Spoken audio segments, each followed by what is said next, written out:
तो quadratic equation class 11 का हम लोग एक्सरसाइज 2 कर रहे हैं, ठीक है ना। पहली वाली एक्सरसाइज तो बेसिकली क्लास 10 पर ही बेस थी, तो पहली एक्सरसाइज काफ़ी ईजी थी। दूसरी एक्सरसाइज में अगर एग्जांपल की बात करेंगे एम एल अग्रवाल के, तो शुरुआत के एग्जांपल तो काफ़ी इजी हैं, 3-4 एग्जांपल जो इजी हैं, ठीक है ना। ये आप लोग खुद कर सकते हैं, सिंप्लीफिकेशन करना है और डिनोमिनेटर कॉमन करके सिंप्लीफिकेशन करना है, कुछ नहीं और। इसके बाद जो एग्जाम्पल 4 से है, ये आपके लिए थोड़ा सा नया कॉन्सेप्ट पड़ेगा, इसको मैं कराऊंगा, ठीक है। तो मैं क्वेश्चन लिखता हूँ।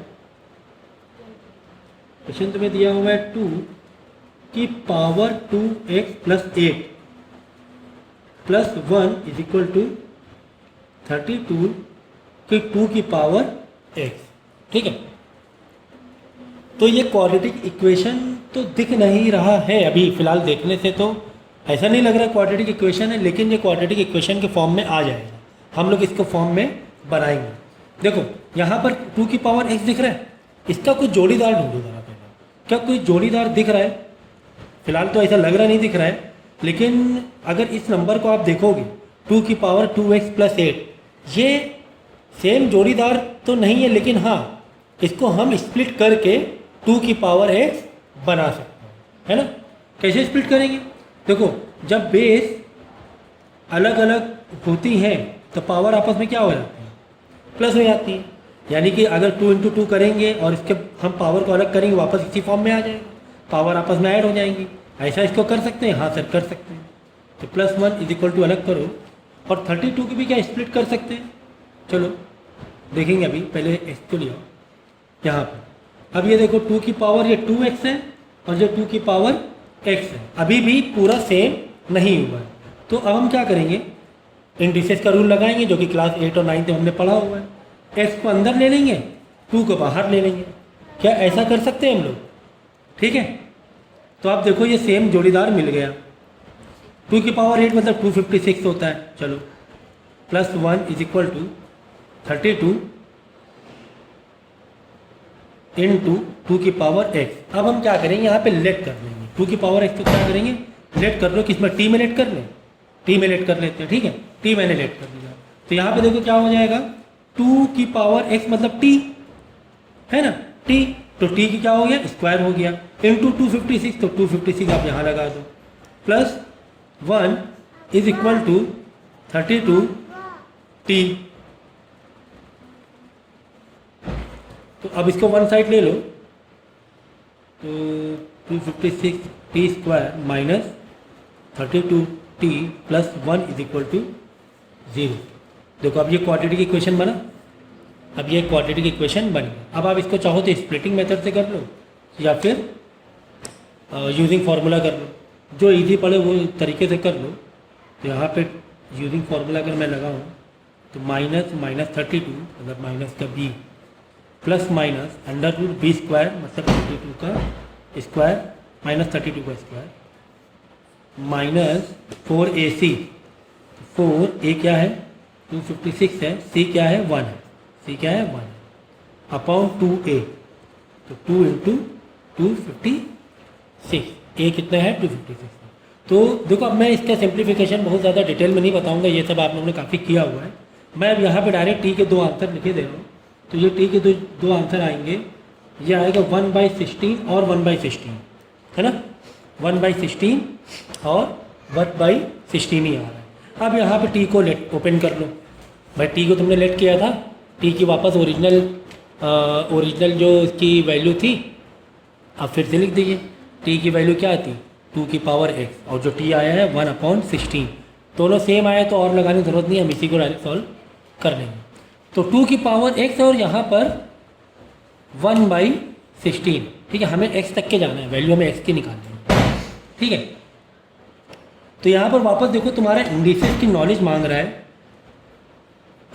यहाँ पर देखो बेस क्या है, 2 है, तो इधर भी अगर हम बेस 2 कर लें तो पावर आपस में इक्वल हो जाएंगी। ये हमने इंडिसेस में पढ़ा हुआ है पहले ही बचपन में। चलो 16 को हम क्या कर सकते हैं, 16 को हम 2 की पावर 4 कर सकते हैं, और 2 की पावर 4 को ऊपर ले आओ। जब ऊपर लाएंगे तो 2 की पावर क्या हो जाएगी, -4 हो जाएगी। तो देखो बेस सेम हो गए, हाँ सेम हो गए। अब पावर भी आपस में क्या हो जाएंगी, इक्वेट कर जाएंगे, यानी एक्स की वैल्यू क्या आ गई, -4 आ गई। तो ये आपका आंसर है। तो समझ में आ गया कि इस तरीके से जो इक्वेशन दी होती हैं जहाँ पर आपको क्वाड्रेटिक जैसा नहीं लग रहा है या फिर बहुत कॉम्प्लिकेटेड लेवल है, क्वाड्रेटिक इक्वेशन है बहुत कॉम्प्लिकेटेड लेवल का है, तब आपको लेट के तरीके से इसको सॉल्व करना है। ठीक है,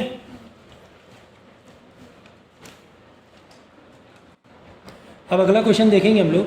लिखा हुआ है x² - 5x का होल स्क्वायर -30x² - 5x - 216 = 0। अब इसको दो तरीके से कर सकते हैं इसे हम लोग, या तो जो सिंपल तरीका ये जाओ, सिंपल तरीका नहीं बोलेंगे, लॉन्गेस्ट तरीका ये बोलेंगे कि इसको पूरा एक्सपेंड करो, यानी इसकी आइडेंटिटी ओपन करो, a - b को होल स्क्वायर को, ठीक है, इसके बाद 30 को इधर अंदर भेज के मल्टीप्लाई कराओ, तो काफ़ी बड़ी इक्वेशन आपको नज़र आएगी और कर तो लोगे आप, सॉल्व आप कर लोगे, लेकिन काफ़ी लेंदी हो जाएगा। अगर आपको कोई जोड़ीदार जैसा मिल रहा है, जोड़ीदार से मतलब क्या है, जोड़ीदार से मतलब ये है कि देखो अगर x का स्क्वायर है और कहीं भी x है, यानी कोई एक टर्म है स्क्वायर में, कोई एक टर्म है x में, अगर वैसा कुछ दिख रहा है तो मैं उसे जोड़ीदार कह रहा हूँ। ठीक है, तो यहाँ पे क्या कोई जोड़ीदार दिख रहा है, अगर कोई जोड़ीदार दिख रहा है, सेम टाइप के दो टर्म दिख रहे हैं, तो हम उसे लेट कर लेंगे, उसको छोटा कर लेंगे, फिर छोटे तरीके से सॉल्व करेंगे, बाद में उसको फिर से वैल्यू उसकी ओपन कर देंगे।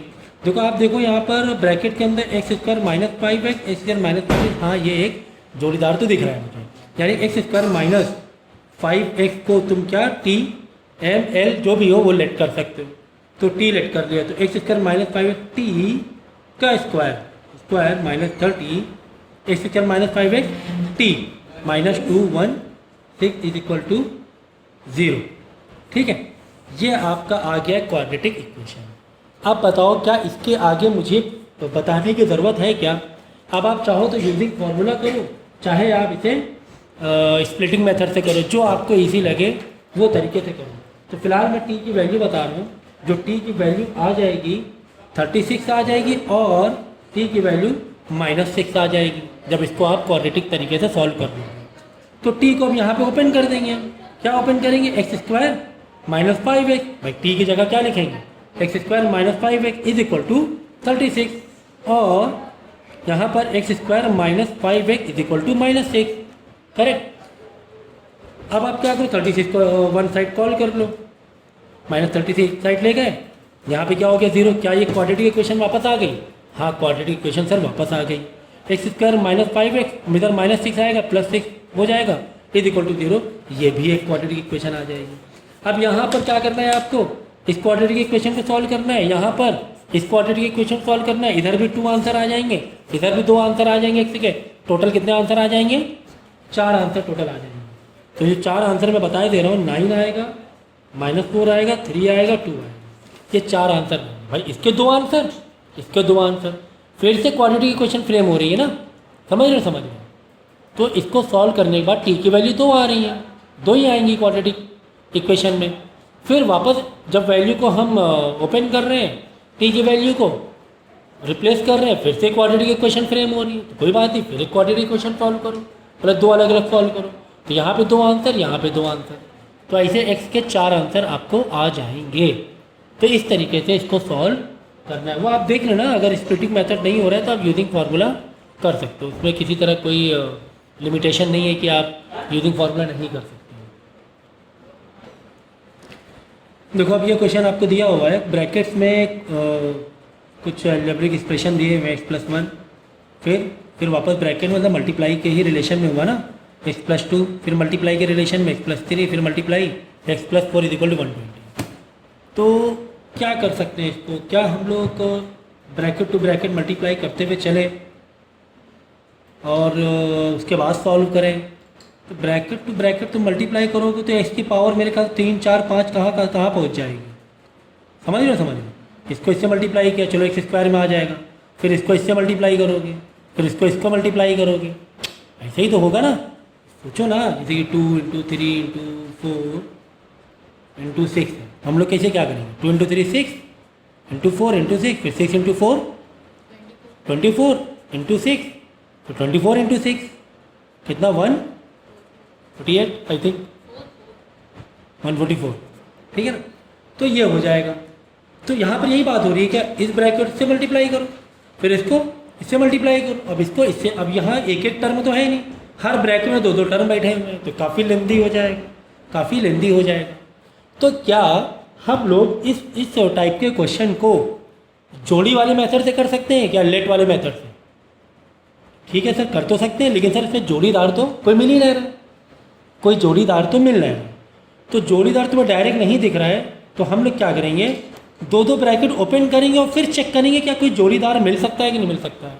एग्जाम्पल के तौर पे इन दोनों का मल्टीप्लाई करो अलग, इन दोनों का मल्टीप्लाई करो अलग, फिर देखो इन दोनों के और इन दोनों के मल्टीप्लाई करने के बाद कोई कॉमन जैसा एक्सप्रेशन दिख रहा है क्या, तो ये तुम्हें देखना पड़ेगा। कोई भी किसके साथ भी जोड़ी बन सकती है, हो सकता हो कि इन दोनों और इन दोनों से ही आ जाए, हो सकता है इसके और इसके आ जाए, और हो सकता हो इससे और इससे आ जाए, कैसा भी आ सकता है, ये हमें नहीं मालूम है, ये आपको अंदाज़ा लगाना पड़ेगा, ये आपको अंदाज़ा लगाना पड़ेगा। देखो यहाँ पे 1 है, बहुत कम है, यहाँ पे 4 है, थोड़ा ज़्यादा है, और 2 और 3 आपस में मीडियम लेवल के नंबर है। तो हम लोग क्या करेंगे, एक मेंटल मैथ की बात है यहाँ पर, थोड़ा जजमेंट, वो चीज़ प्रैक्टिस करके आपको आ जाए। हम लोग क्या करेंगे, x+1 को x+4 का आपस में मल्टीप्लाई करेंगे,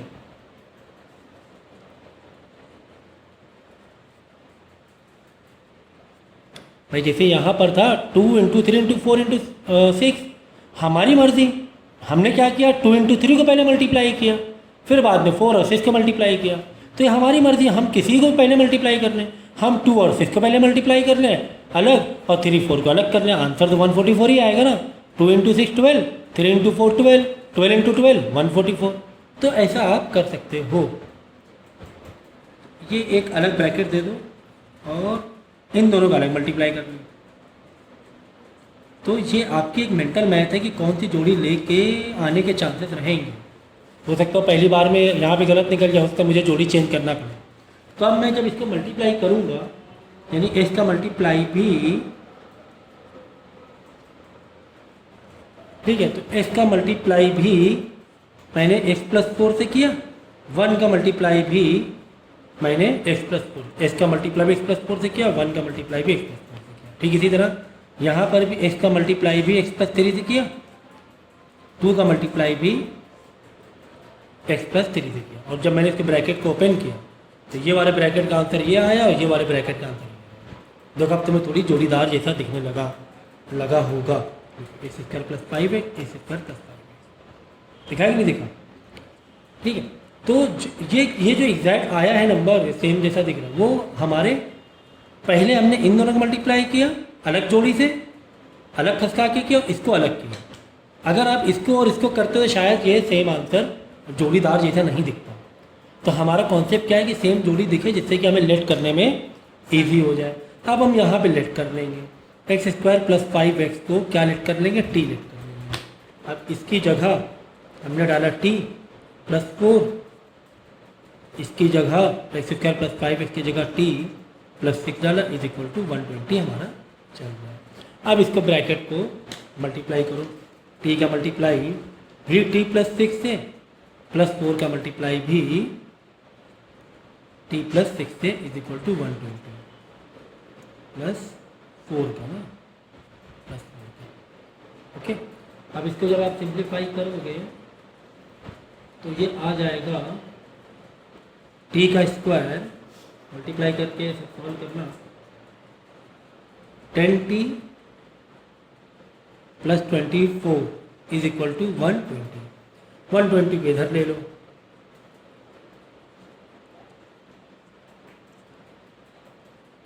-120 हो जाएगा, = 0। तो फाइनली एक क्वाड्रेटिक इक्वेशन तुम्हें दिख रही है?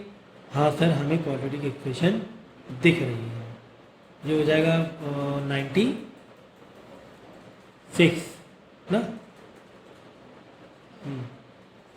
या जब ये क्वाड्रेटिक इक्वेशन है, चाहो तो आप इसे स्प्लिटिंग मेथड से करो, चाहे तो आप इसे यूजिंग फॉर्मूला करो। तो लास्ट में जो t की वैल्यू आएगी वो 6 और t = -16 आएगा। ठीक है, अब यहाँ पर ओपन करो, क्योंकि t तो तुमने लेट किया हुआ था, t तो तुमने लेट किया था टी, क्या लेट किया था एक्स स्क्वायर प्लस 5x। अब टी की जगह यहाँ पे X square plus 5x is equal to 6 कर देंगे यहाँ पर भी, और X square plus 5x is equal to -16 कर देंगे। 6 को यहाँ बुला लेना, -6 हो जाएगा, फिर से क्वाड्रेटिक इक्वेशन आ जाएगी। इसी तरह -16 को इधर कॉल कर लेना तो +16 आ जाएगा, फिर से क्वाड्रेटिक इक्वेशन आ जाएगी। तो इसके 2 आंसर निकलेंगे, इसके 2 आंसर निकलेंगे, अगेन आपके 4 आंसर निकल जाएंगे, फिर से आपके 4 आंसर निकल आएंगे। इसको आप स्प्लिटिंग मेथड से करो या यूजिंग फार्मूला से करो, जैसे चाहे वैसा करो। कुल मिला के क्वाड्रेटिक टू क्वाड्रेटिक जा रहे हैं हम लोग, क्वाड्रेटिक मिल रहा है, फिर से क्वाड्रेटिक मिल रहा है, कोई बात नहीं, जहाँ जो जैसा मिल रहा है उसको वैसे डील करो। तुम्हारा क्या जा रहा है, तुम्हारा थोड़ा ना कुछ जा रहा है।